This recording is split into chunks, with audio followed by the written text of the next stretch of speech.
right, we're here at Fairview Park Hospital again with Hi. Administrator Don Avery. Thank you, Don, for the time.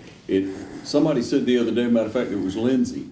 We were coming, it's like Groundhog Day. It is. That's a great description. It's like the same day over I've again. heard that a few times lately, and I'll tell you, get that feeling. But it is good to see you again. It's always Thanks. good to visit with you. You're Same always here, an Ron. encourager. Thanks. You have a good perspective on life.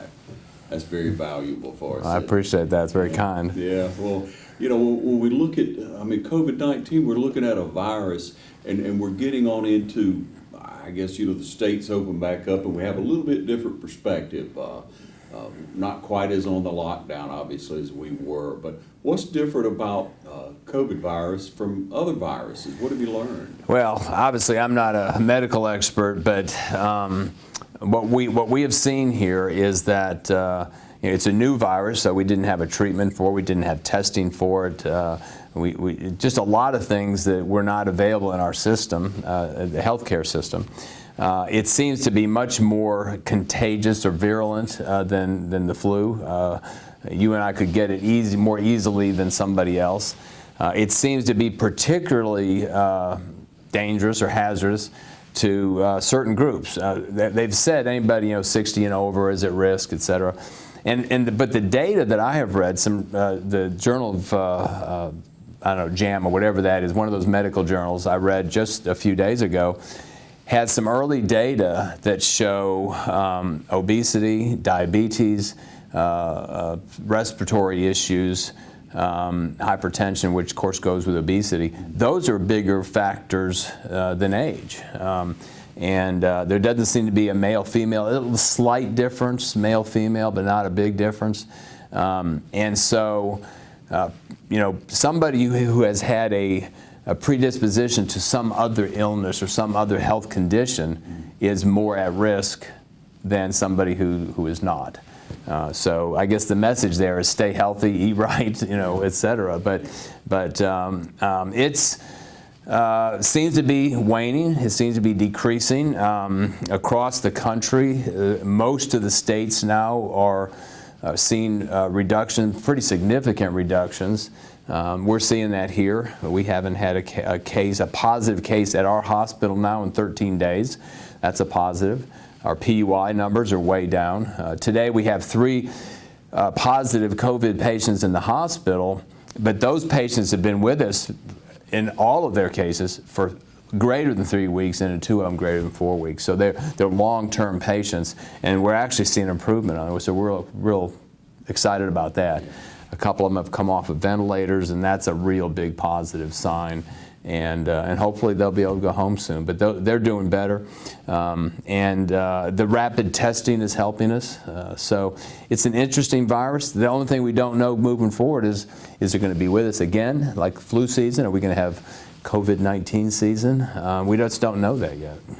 Yeah, Don, I've heard some stories about when patients come off a ventilator, when patients leave from the COVID virus, they're actually dismissed.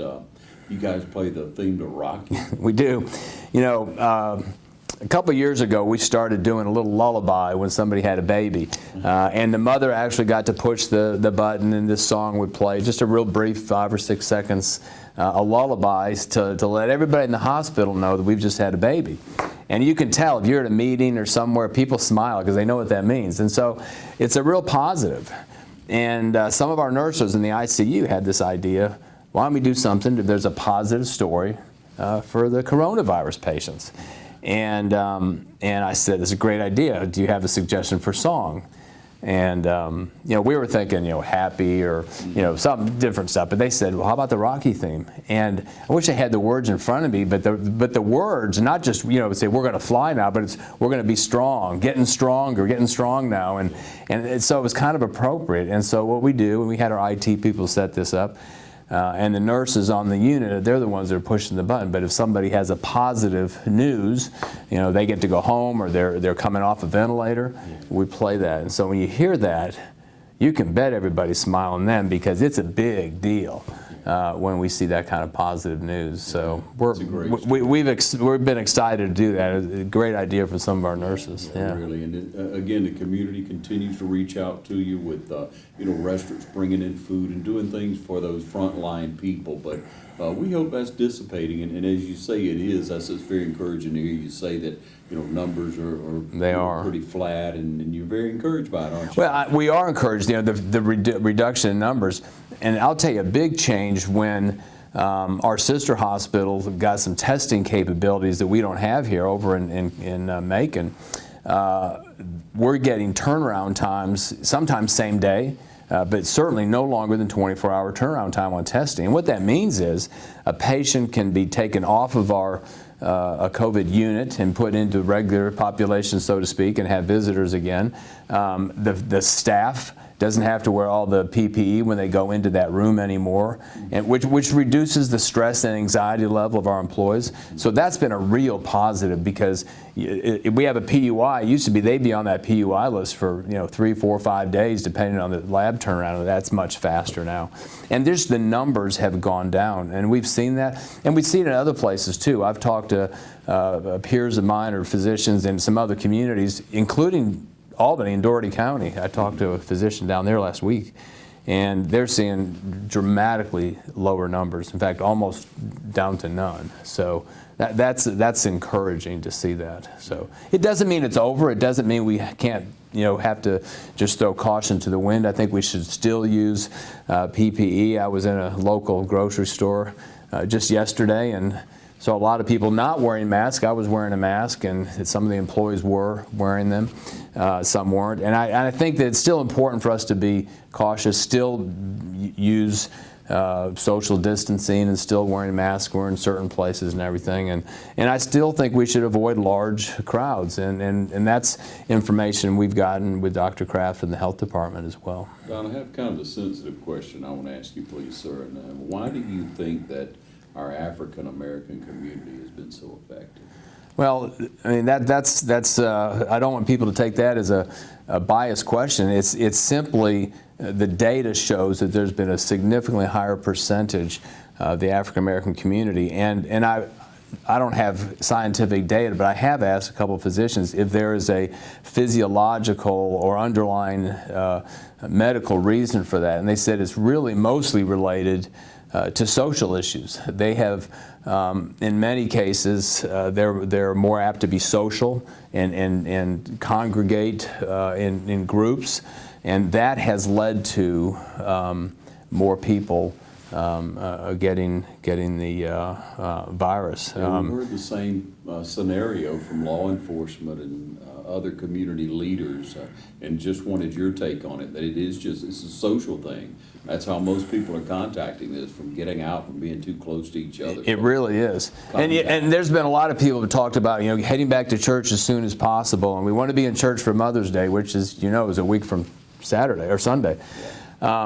Great sound, but I still think that's probably too soon. I think advice from our health department also is, let's wait on that a little bit until we see maybe some approval from national authorities saying, hey, it's okay to start coming together in groups, maybe not 5,000, but maybe groups of, 50 or something. So, and I think that's hard. It's beautiful weather outside. People want to get together. They want to socialize. If I was to make a recommendation, this is just strictly, me, I'd wait till Memorial Day weekend and maybe look at, having a family get together at Memorial Day weekend. Yeah, a lot of people, and you say that about churches. Most churches are waiting at least until that week passes. They're opening up extra facilities around them, social halls, so that everybody's separate but together. And it's so important to get together. Matter of fact, I see it on a lot of the things you guys put out. We're in this together. We are. And we want to be together. The worst thing for me is, I've got this mask that I wear, and we've all, I think a lot of people are wearing these masks, and they're restrictive, and I'm very social, as you know, very personal, and I like to talk to people and see people and socialize and hug and that kind of thing, and that's been an adjustment. But if it keeps us safe, then it's worth doing for now. we have come a long way. It feels like this is like you said, Groundhog Day every day, but we've come a long way in the last, we've been doing this for a couple of months now. Yeah. So I'm pleased with the progress we're making. By the way, happy May. Can you believe it's May? I know, right? Yeah, May Day. So, Yeah. you know, what has changed, though, in the procedure around here? Because it was very stringent. You guys, you know, you just pretty well locked it all day, said we're not going to have it. We have to flatten everything. We got to stop what we're doing and make sure we got a grip on everything, which turned out to be very wise. It's turned out to be wise everywhere, but here. But what's changed as far as procedure of entrance into the hospital, visitation, and then we'll talk about surgery, too. Well, so far, we have not changed. We have not kind of loosened up our visitation policy. Our visitation policy is still throughout the hospital, limited to 2 visitors per patient. A COVID or a suspected COVID patient is still no visitors. In surgery, you can have 2 visitors, you know, and one can go back with the patient in the pre-op area and then come back out to the waiting area while the other one, you know, stays in the waiting area. We are allowing 2 visitors for pediatrics and 2 visitors for OB. I think that OB will see that open up sooner than later to expand that to maybe 4. Our visiting hours are still 9 to 7. I don't anticipate that changing. Actually, that may be a permanent time because the reality is the hospital is not a place to socialize. There are sick people here, and people bring in illnesses as well. So we may keep that restriction moving forward. And I think it's been received positively by our physicians, by our patients themselves for the most part, and certainly by our staff. So in terms of entrances, the front entrance is still not open. We will eventually reopen that, but we may continue the screening process, so we may have to make some modifications to that entrance, like what you've seen in the courthouse or in airports or things like that. So we're not sure what that'll look like yet, but still, right now, our entrances there's an employee entrance by the back of the hospital. There's an entrance by the emergency department, and then there's an entrance just for same-day surgery. Our imaging center, we have an outpatient imaging center in a building next to the hospital. That is currently open only part-time for mammographies, and we'll be opening that for all outpatient imaging services on May 11th, so a week from Monday. That'll open back up to its 5-day-a-week operation. Yeah, you know, we talk to people all over the state and beyond, and that May 11th date keeps coming up with people that we're bringing back at least a portion of the staff, and we're getting started again. Yeah. Here. So that seems to be a comfortable date. You'd ask about surgery too, and we have seen an increase in surgery. You know, the lowest point was probably the first 2 weeks of April, and we started seeing a bump just a little bit the 3rd week, a little bit the 4th week, and this week, kind of a split week. We've seen our highest level since early March of surgeries, and so elective surgeries are back on the schedule. There are certain patients that if we think they're at risk, we're doing a screening on them. Of course, everybody goes through the normal screening, but we're actually going to do a COVID test on those that might have a higher risk, just for their safety, for the employees' safety. I think the safest place you could probably be is in our pre-op and operative area because of the cleanliness. But the reality is, our surgeons we've kind of ramped up over the past couple of weeks. We've opened up an extra room last week, another OR room this week, and probably another one next week. So we have seen those numbers across the board, and all kinds of surgery kind of creep right back up to pretty much almost to a normal level. Yeah, we've had several surgeons reach out to us, and you guys have let us host here to be able to interview those surgeons. That's right. To share with us that they're very secure in moving forward.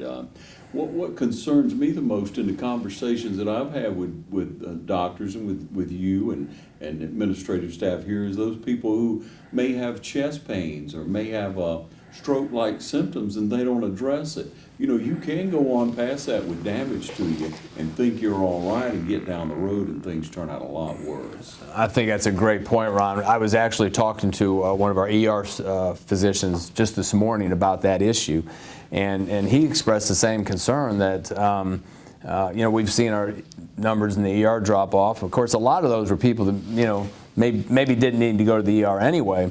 But anybody who's got a significant illness or a condition or something that's urgent, again, a heart problem, a stroke, a very high fever, any number, a trauma, obviously, you need to go, if not to an ER, you need to go see your physician. And the ERs there were staffed, were ready to take care of the patients. It's clean, it's safe. There's no reason not to go. And by not having that chest pain looked at, or those maybe stroke symptoms looked at, or something else, you may be exacerbating an existing situation that can't be recovered. And so I'm not trying to scare people, but it's important that people take care of their health concerns. We've had other infectious diseases. We've had the flu. We've had other, illnesses that people have had in any hospital, and we continue to see other patients and take care of other conditions. And people should not put off something that's going to create a bigger problem down the road. Yeah, that's the scary part. It absolutely think is. about that as someone, because we know that you're losing a lot of your capabilities, brain and body capabilities, and when you think you're having a stroke or those stroke-like symptoms onset, time is brain, time is memory, time is bodily function. Absolutely. It just makes no sense, especially with the safe environment, with the resounding information that we've got from qualified physicians, from administration here at Fairview Park. That's why we're here today, ladies and gentlemen, to remind you again that we're in good shape. Things are going well. We still need to take all the precautions, but Fairview Park is here. The doctors are here to help you with whatever you may need. And if there's some type of surgery, we've had Dr. Gay in, as you probably know. Right. Dr. Bedingfield and several other doctors that are coming through that we've reached out to, and we want to be able to share this information with you, ladies and gentlemen, so that you get it directly from the source, and you know that you can be comfortable with coming to Fairview Park Hospital. It's a safe place to be. When you need that medical help, this is the place to come. Thanks, Ron. I appreciate it. Thanks for having me on again today. Thank you so much for joining us right here on TV 35. My pleasure.